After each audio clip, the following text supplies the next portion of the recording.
Grief Talk with Vonne Solis, The Clips.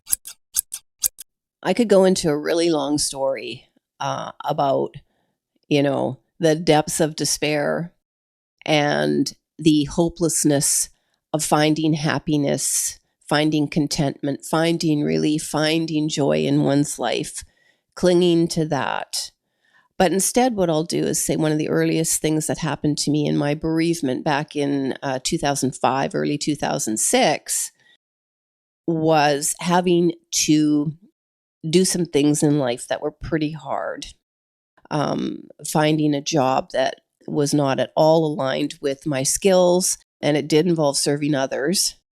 And it did involve me being a different person through every shift, whether it was a day shift or an evening shift. And it did involve me wearing a uniform that just felt completely out of alignment with who I was.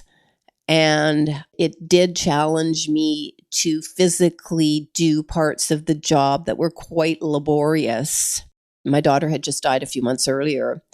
And through all of that and having to hide the grief, hide the bereavement, hide the loss itself, never talk about the suicide and so on, I latched on to this little teeny weeny pinprick of light in my mind that felt like it was at the end of a very, very dark tunnel.